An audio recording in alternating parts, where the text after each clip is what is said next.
The Future of Smart, a project of Grantmakers for Education, will explore ideas at the intersection of education, equity, and philanthropy that point us towards a radical re-envisioning of our education system. We'll hear from those working at the edge of what's possible and explore what it means to support transformative change for young people and their communities.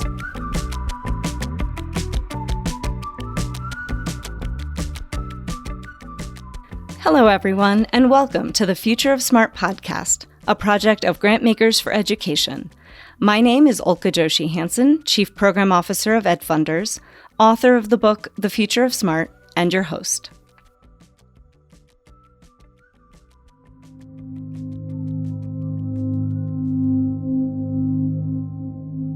Many education foundations today are talking about doing their work differently, about shifting power, exploring participatory grant-making, changing the grant-making process by introducing new kinds of applications and reporting requirements, or developing new ways to measure impact. But sometimes I come across a foundation working in an entirely different way, a system that reflects holistic Indigenous principles and ways of being, rather than tweaking conventional philanthropic approaches here and there.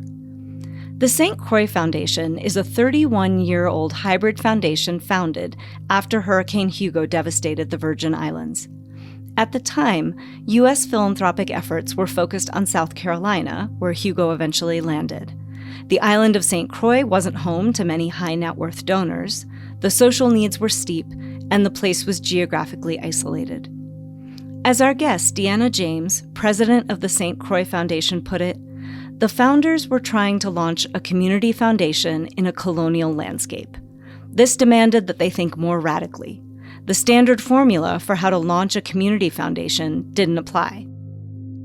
Most community foundations are classified as public charities, which means that unlike private foundations, they fundraise aggressively for their endowment and programs and become a container for financial resources within a community. The community foundation determines how they disperse those resources. And for context, on average, foundations donate only 5.5% of their assets to charity each year, just above the 5% required by law. On the island of St. Croix, a traditional community foundation structure would have meant that every dollar raised from a limited donor pool for its endowment or work would be taking away from what another nonprofit doing really important work could raise. So they decided to structure themselves as a hybrid foundation, raising some money and giving grants, but also running their own programs. They also became a fiscal sponsor for other organizations, enabling those nonprofits to raise money through federal grants from local and corporate donors. And since most of these small organizations don't have large staff or human resources, the foundation staff could support them in building organizational systems and structures. Over time, as they grow and evolve, these small organizations are empowered to step into their own nonprofit status as much stronger, sustainable organizations. The St. Croix Foundation has done this for more than 250 nonprofits in the Virgin Islands so far. Beyond the novelty of its structure and mission, though, the St. Croix Foundation's story highlights the differences between philanthropic work that reflects more holistic Indigenous values versus those birthed out of a Cartesian Newtonian approach. These dichotomous worldviews lead us to very different kinds of engagement with each other and with our work, as we'll be seeing throughout this season of the Future of Smart podcast. The Cartesian Newtonian worldview values linearity, smoothness, and efficiency. It's driven by a scarcity mentality, and these are the guiding values of any system developed from this point of view. In our education system, this is translated into the factory model of education, in which success and even intelligence are limited resources. This is why it feels so important to sort and rank students according to measurable performance against specific sets of expectations.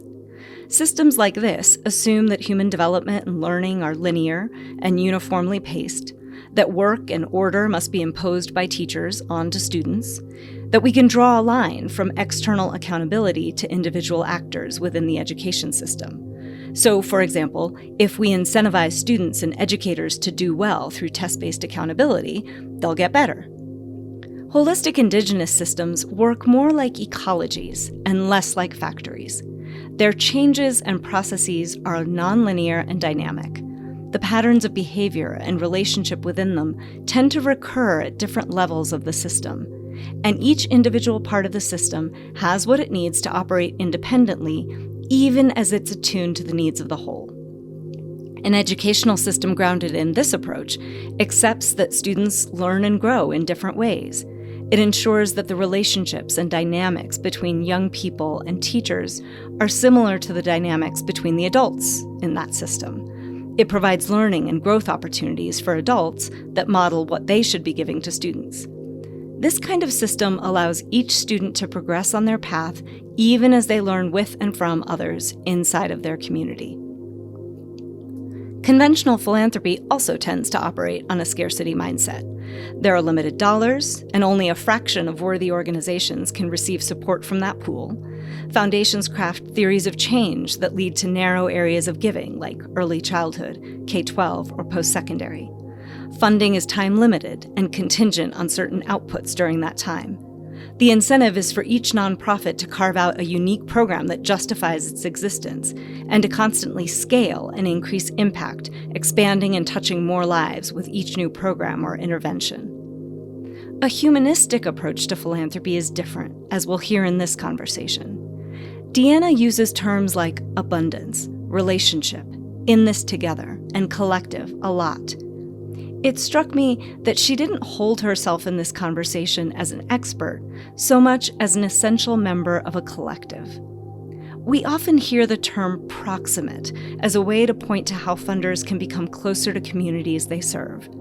As you'll hear, Deanna goes beyond proximity, which after all still implies a separation, and towards belonging, immersion, being part of the work, shaping relationships and actions by her very presence rather than being the steward of some externally derived theory of change. The Foundation's work has evolved and emerged over the last 10 years, and it builds on long-standing relationships among actors in St. Croix's larger ecosystem. The organic partnerships among grantees enables programs to touch many more areas of community life and respond to far more diverse needs than any one organization could have managed alone. Join me in learning more about the Foundation's journey in learning with our guest, Deanna James, president of the St. Croix Foundation. Welcome, Deanna. Thanks for joining me today. Ulcca, thank you so much for the opportunity. I'm really excited about the conversation today. Thanks. So I want to start where we always try and start, which is really with you as a person and our personal journeys, because they so often influence what we choose to do and why we're passionate about it. So tell me a little bit more about your own personal journey, how you got to this position, and why you're passionate about the work that you're doing today. So I was born and raised in the U.S. Virgin Islands. And so I think the geopolitical kind of realities of, being raised in a colony of the U.S. Framed a lot of how I think about the world. I like to say sometimes that I fell into philanthropy, but then I have a friend who she argues that, people who are born to be revolutionaries, they find their way to this work. And I think that, when I reflect back on, the journey before philanthropy, I think I was always destined to be here and to do this kind of work. And the way in which I work, I feel like I'm a radical, always seeking to push the envelope. And that, I think, was something that was innate for me growing up in this context of, predominantly Black community living under the umbrella of American colonization. And so that I think informs a lot of how we work at the foundation under my leadership. I'm looking forward to digging into that. But during earlier episodes, we've had guests who've talked about how people's worldview, right, the context in which they grow up influences their thinking about who we are as people, who children are, what the purpose of education is, how we engage in that as community. I've never been to St. Croix, but I'd love it if you could speak to the answers your community might have to some of those questions and how that's informed kind of, your outlook on the work. Yeah. So, I think one of the things that's most interesting growing up in the Caribbean, despite the fact that, yes, I'm a Black woman, I am American, I also grew up as a majority. So I think that has in so many ways shaped my consciousness about who I am and how I sit in the world, how I sit in this work. When we talk about equity, some people think about equity from like a theoretical, lens. And for us, it's just real. It's like it's part of our day-to-day existence, and reality is that, we live in inequity all day, every day. And so equity is very personal to us, to a lot of people that have been raised under, this colonization umbrella that the U.S., we are very tenderly referred to as a territory. But the reality is we are a colony. We cannot vote. The status that we live under was determined solely based on race and the belief that people who were not white did not have the intellectual capacity to be able to become full citizens of the U.S. And so that's part of our story. And I think that frames, for those of us who are doing this kind of work, that really informs, I think, how we think about equity and how we think about the way that we are pushing for a place at the table. Mm.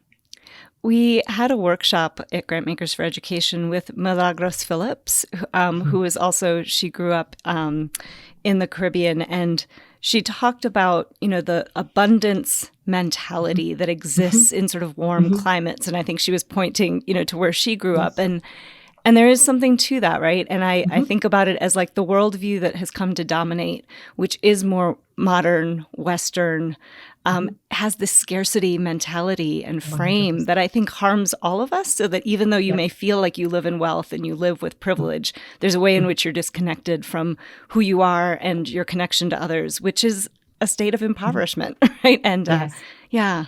It is. I mean, we host a huge food festival as our main fundraiser, and the theme that we've chosen for the last several years is just simple abundance. That we may not have a lot, but in so many ways, when you think about the crises that we've had to face over the years, we've weathered a lot of those storms better than I think folks in New York City would weather those storms, because of like the ties that we've been able to create. And, we still live in the village. I think that's part of like what makes life much more peaceful for us, is that we almost everyone here grows some form of fruit or vegetable in their, backyard. And so we don't think of the world we don't see the world from a perspective of scarcity. Like, there is abundance. I have a neighbor who has the most amazing mango tree, and every year around June,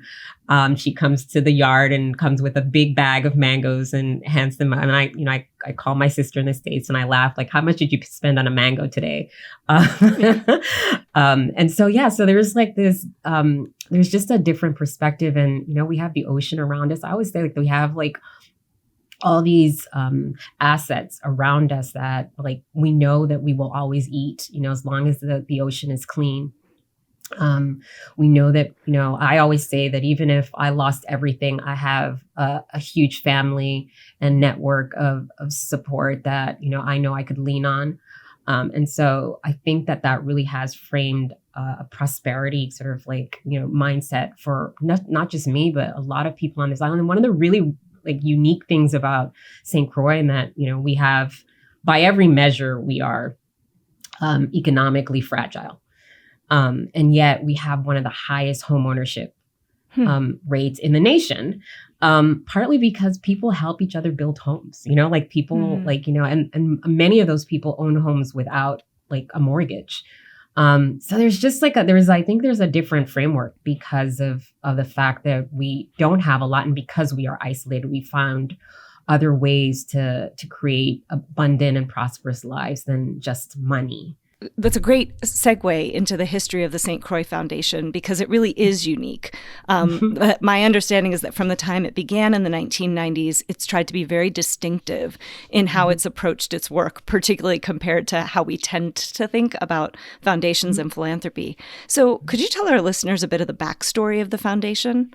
Sure. So we are a 31-year-old hybrid foundation that was founded on the heels of Hurricane Hugo. And that's like a really interesting,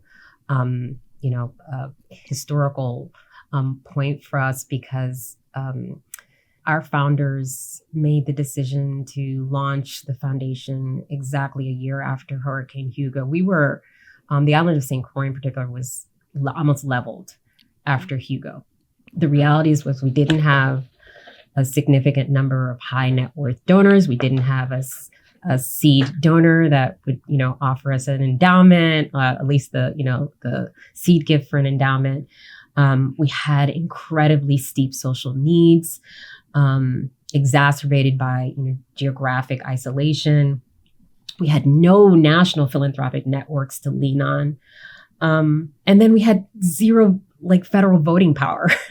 And so that was the landscape that they were trying to launch a community foundation. And they rooted everything about how this organization evolved in a deep commitment to nonprofits. Because at the time of the hurricane, our local government was basically on its ground. There was almost no infrastructure. So our government agencies were basically defunct.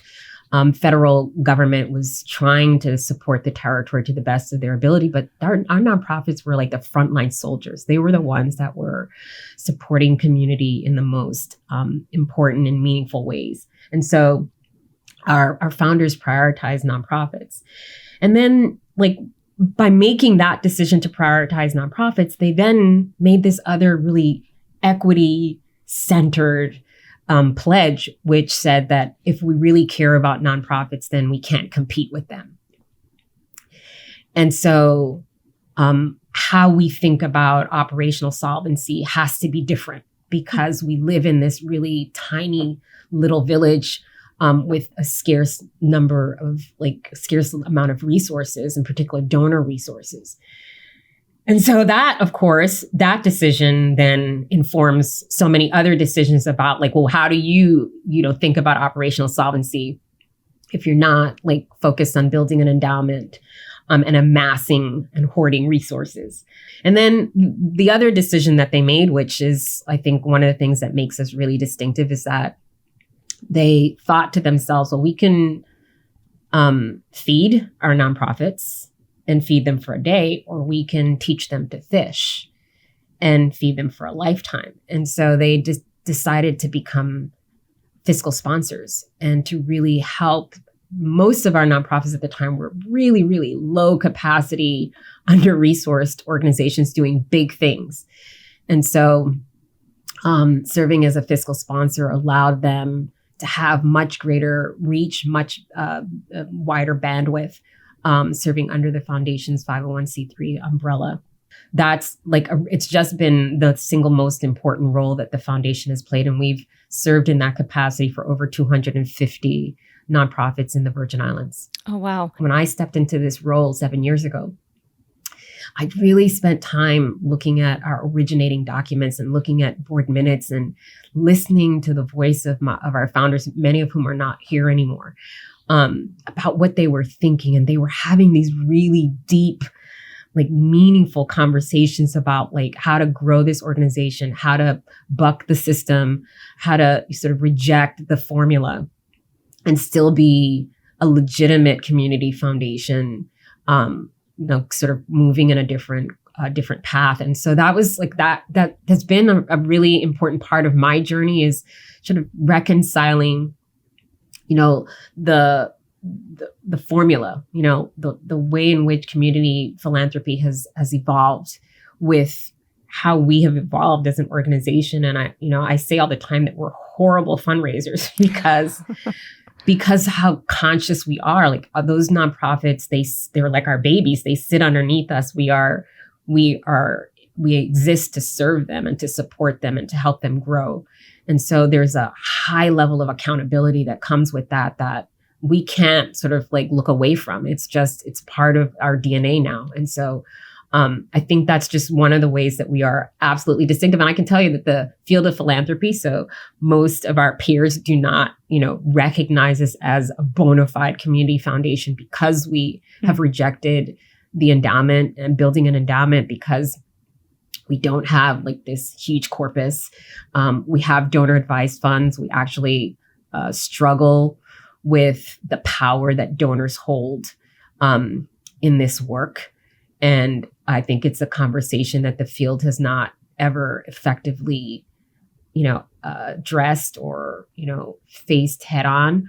And so we talk about it often that, power is a really important force in this work. And where power sits is really important if you are truly committed to equity and if you are truly committed to community. And so we are always interrogating our own internal systems and our policies and processes to make sure that we are living equity and not just leading equity.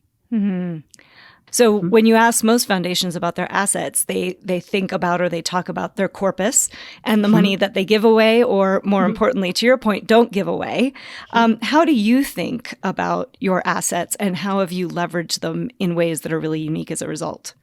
So we are grant makers. And I can say that one of the first national foundations that came to, check in on us was Ford Foundation, which is, I think, within the first 2 years or year of our inception. Ford came and they offered us a multi-year grant seed funding to help us build new competencies around being good, quote unquote, grant makers. One of the first grants was actually just one of the most successful grants that we've ever awarded. And that was to an organization that later went on to become the first AIDS outreach organizations in the Caribbean. Great grant. And the board sat back and like, well, that was awesome. However, now what? So few of the nonprofits in our community were even ready to take advantage of the grants that we could have awarded. And we were like, well, who are we going to be granting to if we start building this corpus with the sole purpose of awarding grants? And so we have sort of built muscle around this sort of dual role that we play. As, like I said, we're a hybrid. We do operating work as running our own programs and providing direct services. And then as a grant maker, but really like truly strategic grants that we know are going to have like sustained impact. And so the whole point of building assets for, perpetuity is not necessarily a relevant sort of like way of thinking about the work that we do right now. So we do have donor advised funds, we do grant making, but more often than not, we are operators. We administer our own programs, and we do so in close partnership with our nonprofits. So I'm sure you could tell me lots of different stories about the programs you operate, but I'm interested in one that I remember you mentioning, which was a consortium of nonprofits that you pulled together. Tell us a little bit about that story, because I think it has a through line from many, many years up until more recently. It changed our organization. So we started out with really close relationships with nonprofits because of our fiscal sponsorship role. But so there are a lot of things that kind of informed this decision. GFE actually is at the center of some of that decision making, and that was a conversation that we had sat in with Pasi Salberg, and he was talking about equity. And I remember like sitting, and I just had like a moment of just clarity and enlightenment listening to him talk about equity. He was like, we define equity really simply in Finland. It's those with the least get the most. Hard stop. And I was like, okay, well, that's not how I've defined equity. I don't think that's how America defines equity, particularly in education. And we shifted all of our work in education at that time, from programming, supporting programs, to focusing on policy, and then like starting this new work around systems and like really understanding like, what is this system that we are trying to build equity around? And we were like, we've got to pull our nonprofits together in a much more intentional way than just serving as a fiscal sponsor. And so we thought, well, we have these relationships, so let's pull everybody together and let's start really talking about how do we work together to leverage the resources we have, leverage the knowledge that we have to support our community through this crisis.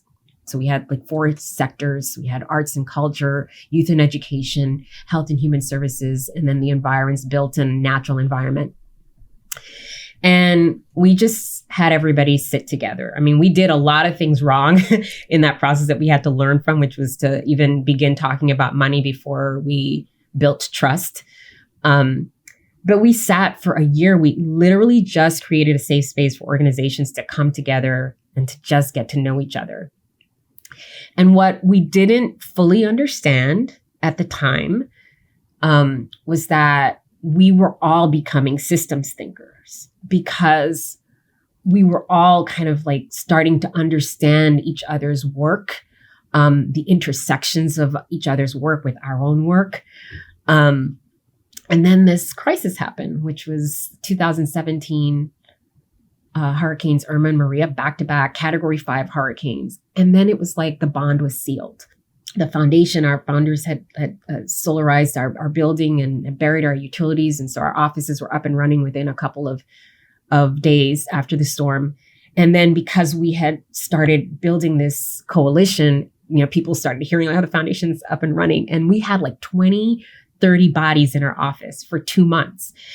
And it was, I can't express how much of a shift happened in my life, in my work, in the work of all of these organizations, because we sat in the same space as connected and collaborative forces in the community at a time when our community needed most. So no decision was made by any organization unless like we were all sitting there helping them walk through and work through how to solve these problems. And I can say without fear of contradiction that every single investment that we have made since we started the consortium has been successful. And it's been successful because all the voices are at the table. All the populations, vulnerable populations that are represented by those organizations are sitting in the room. They have a voice in the circle. And so we think in systems now. Like, we're talking about food, but we're also thinking about arts, and we're talking about the environment, but thinking about health and human services and youth and education. Like nothing happens in isolation anymore. And so the work that we're doing specifically around education has been just transformed because we don't see things in isolation anymore. We don't see things in the siloed ways that we used to see them before we built this consortium of nonprofits. So let me give you an example of what came out of all these people working together and supporting our community through crisis. And that was our solar supported community center initiative. We were thinking how do we provide some, support to our young people that were most of our students were out of school for almost a year after the hurricane. Nobody knew that because everybody was focused on Puerto Rico where Maria hit after it hit us. But our kids spent almost a year out of school. And we were thinking how to support our kids, how to support their families. Everyone is sitting in the room. Our environmental sector leaders are sitting in the room. We had food sovereignty and food security people sitting in the room. We had our education and youth sector sitting in the room, so our Boys and Girls Club folks. And we were everyone, so many people didn't have electricity for 5, sometimes 6 months. People went without electricity, and we were okay, so we've got to think through this. How do we invest in something that is so deeply intersected in all these like crisis points in our community. And so we were like, oh, well, wouldn't it be great to solarize like a community center? And, particularly one that supports our young people. So we were thinking the Caribbean Center for Boys and Girls, which is formerly our Boys and Girls Club. There was another facility that was supporting children and providing after school. Well, it was just youth support system because they weren't in school.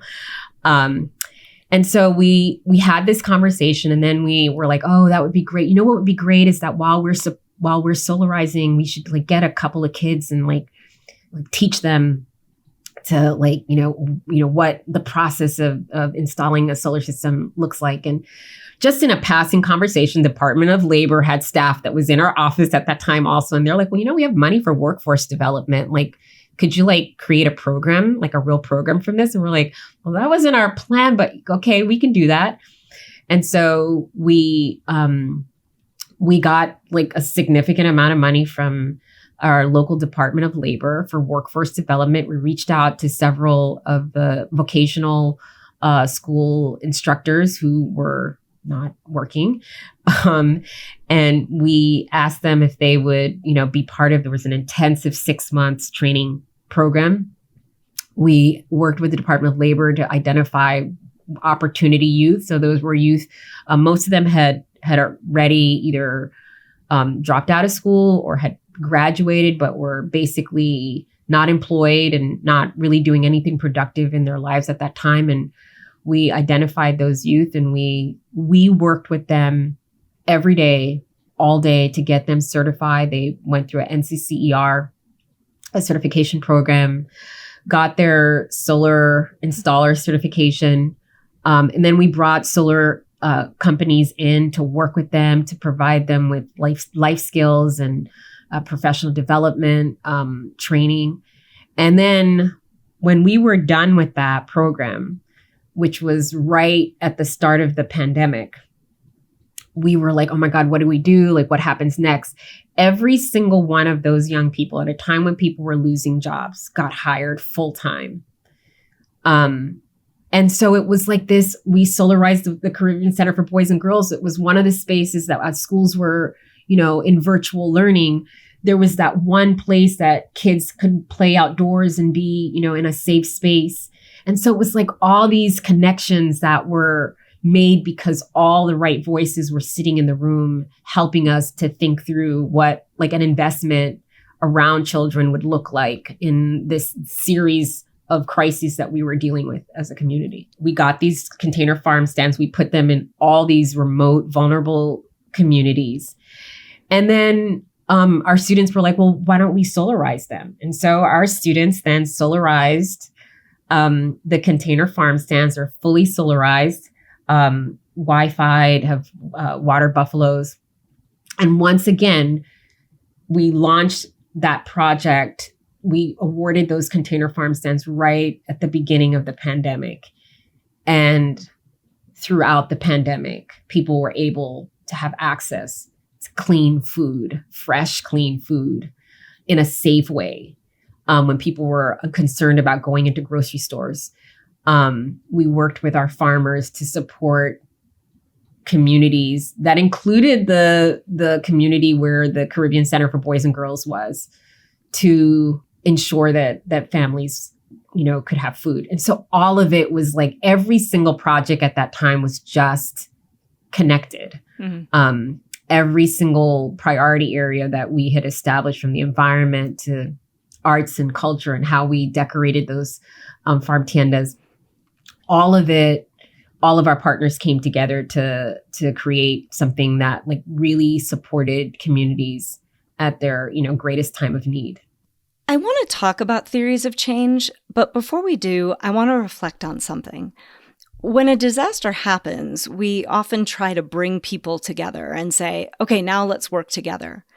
But in your case, there was kind of a tilling of the soil in your ecosystem, right? There was systems level work that you'd been doing before the disaster formalized this coalition.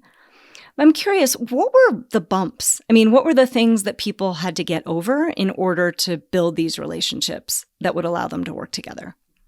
I think the magic, the secret sauce in this work, and we didn't, like I said, it's like a lot of it is in, retrospect. Right. It was time. Like we actually gave the process time. We had a lot of kind of storming in the beginning.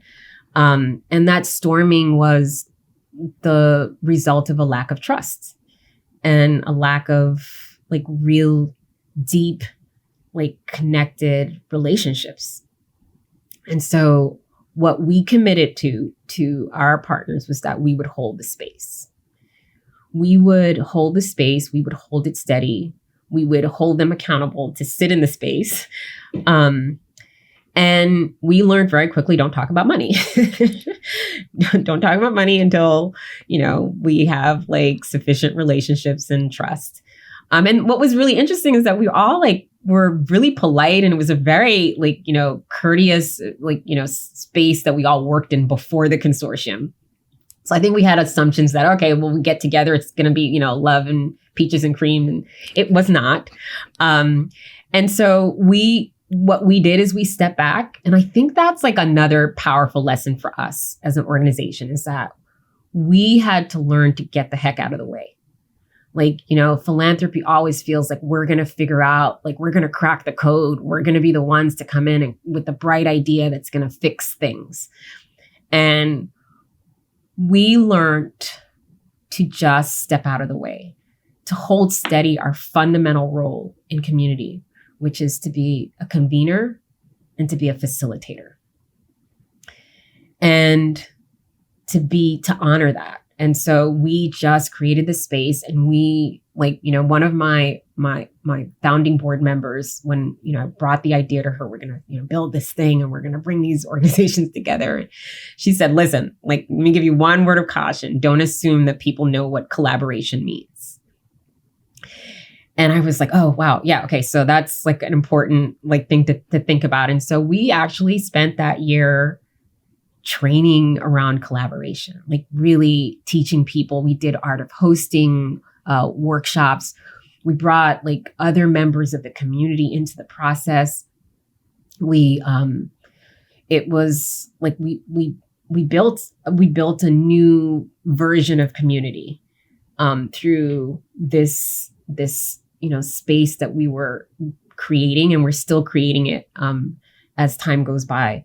But we dedicated the time. And I think that's sometimes the one commodity that community philanthropy does not dedicate enough investment in. And that is it's time. It's we didn't really even have an agenda. We took the agenda off the table after the third meeting. We were like, okay, we are just going to learn how to get along and learn how to respect what each other is doing and learn what each other is doing. And that's what we did.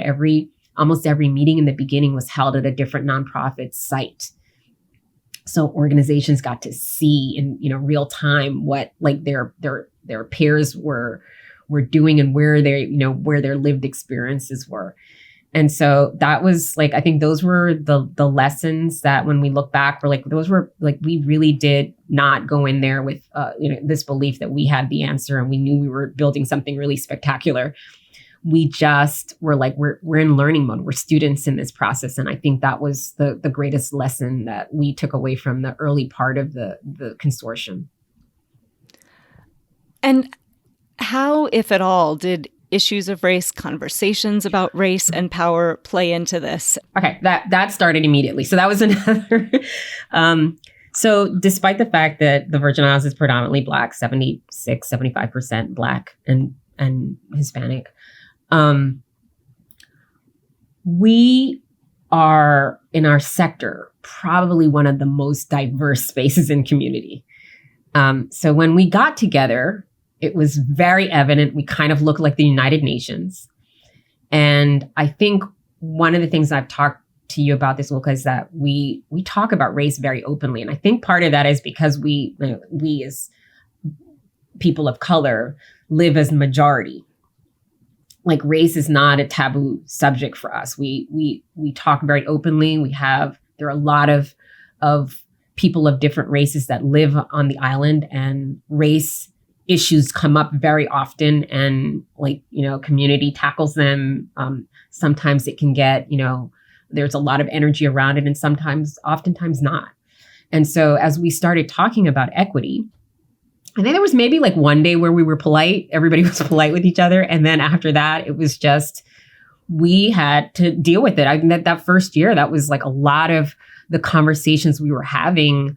And of course, the launch of the consortium kind of dovetailed with Trump administration coming into office. And what that would mean for us as a territory without voting power. And, we had to tackle some really tough issues very early on. And I can tell you that one of the ways in which we have grown as a unit is that 2 years ago, we worked together to build a positioning statement on race and equity. And we asked all of the organizations in our consortium to have their boards approve that as sort of their guiding principles for how they talk about, how they govern issues of race and equity in their work. So it is such a huge part of what we do. We have a convening every year. We've had a convening, and the convenings always start with one of our leaders, our nonprofit leaders, who's the head of our Landmarks Society. She's a griot. She's a historian. She starts with sort of giving homage to the ancestors. And so we honor that. We bring that, invite that into the space, into the conversation all the time. And so I think it's just, we've had people that come from the States, national partners that come down, and they're like, well, I don't know if I've ever been a part of a conversation about race and equity like I have here in the Virgin Islands, where it really is about humanity. And I think that that's one of the great, outcomes of just being really, really honest and transparent and laying it all on the table from the beginning. I mean, I'm curious. I imagine a lot of our listeners are white leaders. What was the experience of that, if you can speak to it, of the white people in the space? I think there's a sensitivity that comes with being part of an oppressed group in the world. So there's a consciousness that has been nurtured in people of color around how we show up when it comes to issues of race. We've had a white national partners that came down, and we were getting ready to sort of dive into a conversation, and we kind of laid it on the table and prepped everybody that this might be a uncomfortable conversation. And one of our white partners from the States said, well, why does the conversation have to be uncomfortable? Why can't it be a comfortable conversation? And one of your local leaders held her hand and said, you're going to be okay. You're safe. This is a safe space. We're going to walk through this exercise together. And what was really powerful is that as she was on the plane, sort of heading back to the States, she wrote me this really amazing message that said that she had never been in such a safe space and had such an honest conversation about race than she had experienced with us, and in a room full, a really diverse room full of partners. So we had a lot of white partners, and the most of the partners that work on the island they're doing Black serving work. They're serving predominantly Black populations. They've made a choice to come to a community that is predominantly Black. They've had to learn really important, powerful lessons about how to navigate living in a community like this. And so, we say here, St. Croix is not for everybody, and everybody is not for St. Croix. And at the end of the day, I think the folks that are truly committed to the way that we're thinking about equity around this work are the folks that stay at the table. And so I think everybody's all in. And it makes me curious, right? You've already described that the context of where you live has enabled people to develop these muscles and these awareness. And I'm wondering if you have thoughts about how we translate that or what we learn from that in doing the work in the US, where that is not the case. That is not the way in which the culture holds us. And, one of my fears, and I think it's shared by a lot of people, is that in this moment, everyone is talking about, equity, and we start our meetings, saying we're on the land of, these and these people, or we talk about relationships. And yet, and I don't want to say it's performative, because I think in many cases people are coming to it with really good intention, and yet it's not. So I'm wondering if you have any thoughts on that. Yes, I do, actually. Good. So I don't think all of it is sincere. And what I say is that if you're not living equity, you cannot lead equity, period. Like, that is it. Like, you have to live it. If when you go home, when you go in that voting booth, if your decisions are not rooted, your personal decisions are not rooted around a commitment to equity, you cannot lead equity. And that is the raw, honest truth. And so that, for me, is I think the test of this work that we're leading, that we have to live it. It has to be, Tuesday, who's our consultant, our systems change consultant, she always says, what if equity was our state of being? Like, it was just who we are. Like, what would the world look like? What would the work look like? And I think that's such a guiding principle for all of us.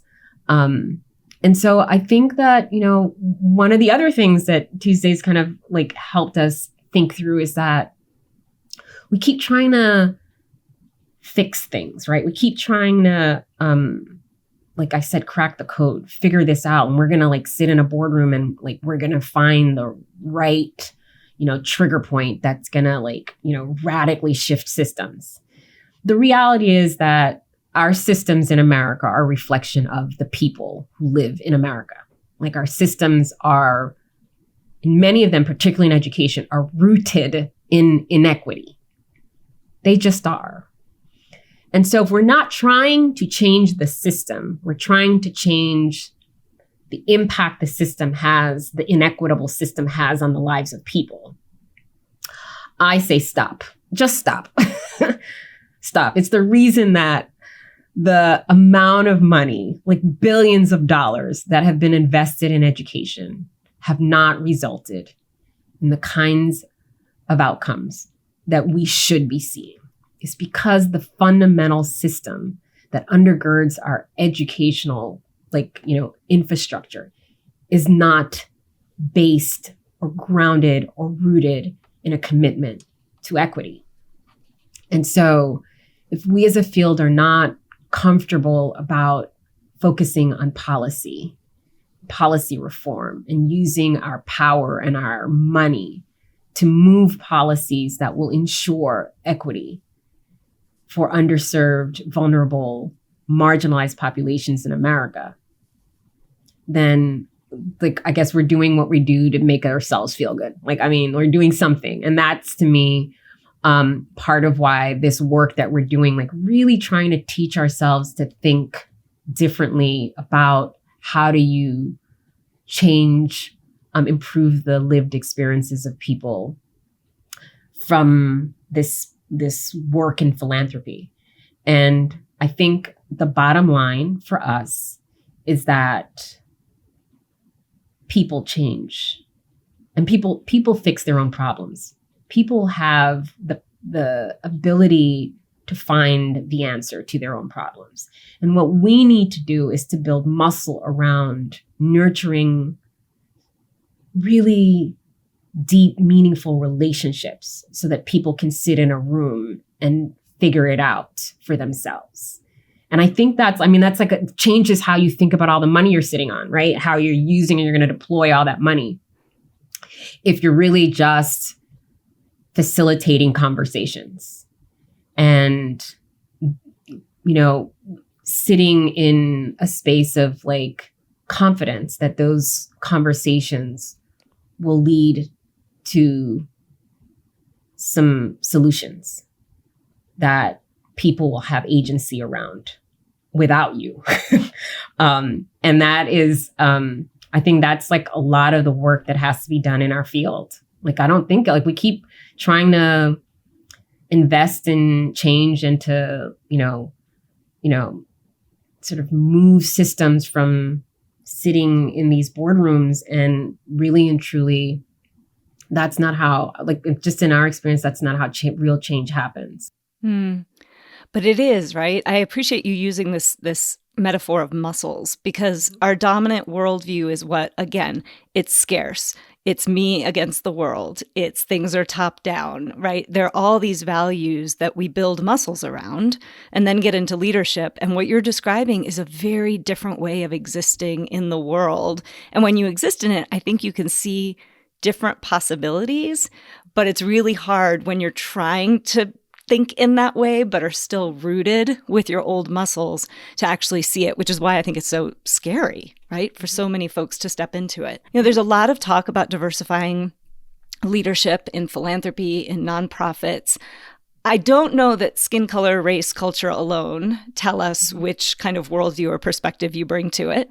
And I also know you stepped into this role as the first Black female leader of the foundation. Tell us a little bit about your own experience and how that has you thinking about our need for diversifying, bringing new people into the sector, philanthropy and nonprofit, and what do we have to do to make them successful or help them be successful?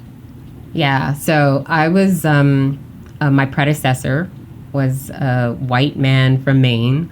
Instead, I joke about him, and he served the foundation for 22 years. I did not know that I would become the first Black native Virgin Islander to lead a community philanthropy in the Virgin Islands. But I knew it would be difficult.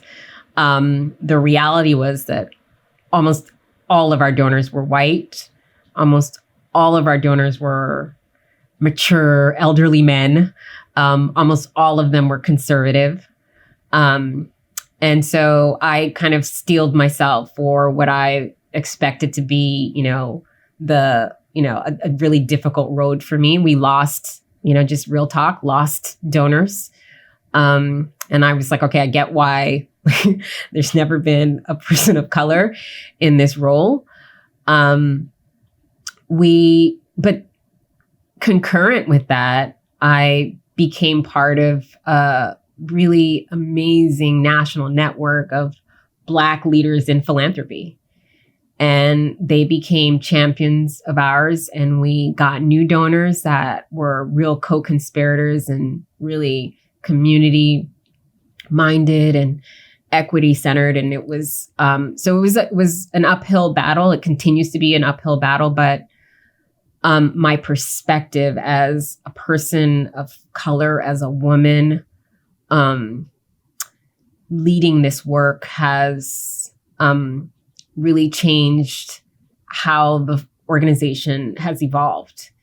And I think it's so important that, organizations sort of walk the talk. That if you're committed to equity and you're serving communities of color, you got to have people at the table in your organization who can relate to the communities that you're trying to serve and support.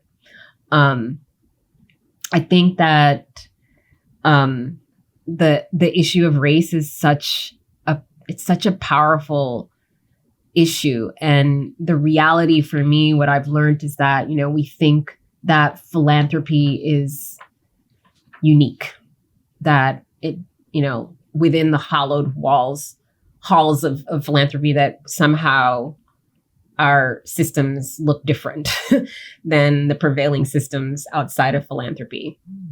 But race and white supremacy, all those things show up in the field as much as they exist outside the field. And I've had to sit through, I wrote an article right after the lynching of George Floyd. I wrote an article. It was really just wrote it for my community. It went a little further than my community, but I wrote it about race and philanthropy and what I've had to sit through. I've had to sit through some of the most racist conversations with donors over the course of my almost 20 years in philanthropy. I've had white colleagues sit in rooms with me and be like, oh my God, Deanna, I cannot believe that you had to hold your head up and listen to that.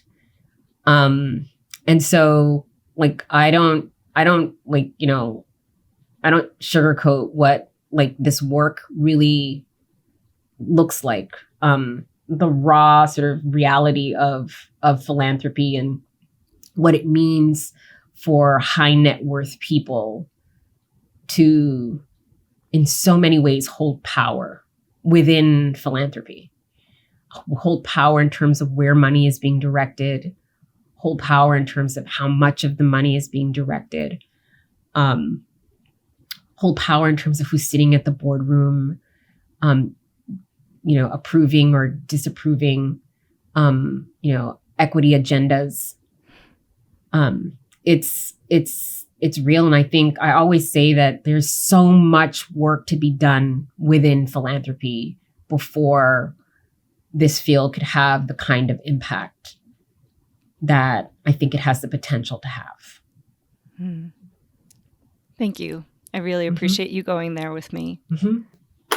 Looking back, right, I imagine you probably don't think you could have put together a PowerPoint presentation about your theory of change and all the things you're going to do and what comes out of it.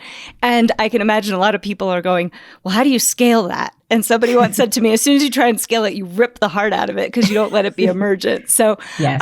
So it's just a great example of an emergent process. But let's talk about impact and measuring impact, right? So nonprofits are used to saying, well, what is our work? What did we do? What do we get credit for? How does that play out in this kind of an approach, a philanthropic approach? So we've invested money in supporting our nonprofits and building capacity around data collection.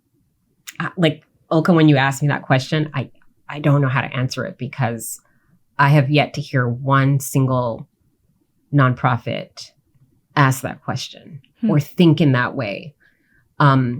Their piece of the collaboration is their piece of the collaboration, and they measure their piece of it. There's not almost no ownership. Like our Caribbean Center for Boys and Girls Club partners with our Caribbean Museum and Art Center that partners with Fires Lit, which is a literature enrichment program. They all work together. They all build their programming together. They are so deeply committed to collaboration that I don't know how to even, I don't think they know how to think in terms of like what's mine and what's yours. Beyond the fact that, yes, the students, you know, come from the students that come from the Caribbean Center for Boys and Girls that come to the Caribbean Center, they, you know, have, data points that they collect around the students that they are responsible for. Caribbean Center, once they get on their property, they provide, additional supports to those students. They count them for the piece of the programming that they are responsible for. It is so deeply, like, the work that we did around nurturing relationships was so real that there is very little conversation about ownership of like impact. And at the end of the day, these are our children. You know what I mean? This is like, we don't live apart from the people we're serving. Like they belong to us. And so I think there's just a different consciousness around how impact is measured. And the success, when it's a collaboration, is everybody's success. And organizations are now, they pride themselves on, submitting proposals that are deeply, deeply collaborative. And that, the success of the program is contingent upon how intersected the organizations are and the agendas that they've developed are. And so that for me is, I think, one of the things that I hold most dear about like this work that we're doing is that there has been a shift in mindset. And it changes how we present the data, but it's like the data is just always beautiful when it's presented because it really is everybody working together for a common good. So as we end, I just want to bring this down, right? Because a lot of people here listening are going to be in the U.S. They're going to, some of them are going to be national, some might be community foundations. But, what advice would you have? I feel like lots of people now are talking about intersectionality and understanding that we can't operate in silos. We're hearing this term proximate and being proximate to the communities we serve. But as they grapple with what it means to actually do that, I'm wondering what advice you would offer to those who are earlier in this journey than you are now. So once again, Tuesday, I'm going to harken back to Tuesday and her wisdom. She says relationship is the resolution. And I just feel like that's the answer. Like, it just feels like that's the answer. Like, if you can nurture relationships, people will find the solution. And I think that's where like more investments need to be made. We think about our role as a community leader so differently now. Like my bandwidth as an organization is exponentially larger because I do nothing alone. I go nowhere alone. We just awarded a grant to one of our sponsored projects and consortium members who did this amazing massive public art initiative in one of our high schools. And when I tell you the impact, the inspiration that project, and it was just someone who's doing environmental justice work and arts and culture work, like somehow having this massive impact on education. And what we did, we gave her like capacity because she's a sponsored project of ours. She's a Black woman. I don't even think she gets a full salary, doesn't have staff, and led this massive project that had like the entire educational system in the Virgin Islands abuzz because of her commitment to supporting children in the way that she knew how. And it like, so for me, it's like, I tell people, build the relationships. Like, the communities are so naturally resilient, particularly communities that are rural and underserved and marginalized. There's a genius that is oftentimes untapped because the funder comes in thinking that they have the answer and they know where to direct the resources. And like I say, I just think that if more of us decided to get out of the way, to just facilitate and nurture those relationships and step out of the way, that the relationship would be the resolution. And I want to go back to that idea of like, we all live on an island, or you've said that to me in the past. And so a lot of that relationship seems like it does need to be built on however you define the island, which then suggests a slightly different role perhaps for national funders, right? Around how do you think about the assets you bring, but doing it through investment in the islands, right, that already exist. And these islands, like they exist. I spoke to a colleague at a foundation in Alabama. She lives on an island. There is no, like, when I said that to her, she's like, yes, I live on an island. National Philanthropy doesn't see me. I'm isolated. I serve a population in deep need. And how I serve looks more like you in the Virgin Islands than it looks like the foundation, 40 miles down the road. And so I just believe so many people are already existing in these villages. So much incredible leadership is being demonstrated in these spaces already. And I think what I would challenge the field to do is to find the St. Croix Foundations, find the organizations that have, over the course of many years, nurtured trust with, community stakeholders, particularly nonprofits, and to direct the investments there and get out of the way. And that, for me, would be the lesson to the field. I would like the field of philanthropy to consider blind spots like the Virgin Islands, to consider blind spots like the rural South, and indigenous villages in America, to really consider that there's powerful work being done in these spaces, that necessity has nurtured a very unique brand of invention and radical sort of civic leadership. And I think that that more light needs to be shown in those spaces, and more investments need to be made in those places. Well, I appreciate you helping to shine some light on that through sharing your story, and for the work that you're leading and the way in which you're doing it and showing up. Thank you. Thank you. Thank you, Ulcca. Thanks for listening. The Future of Smart podcast is a project of Grantmakers for Education and is made possible through the support of our generous member sponsors. If you like the podcast, please follow or subscribe and follow us on social media. You can find links to resources related to today's episode in the show notes. More episodes and events can be found at edfunders.org.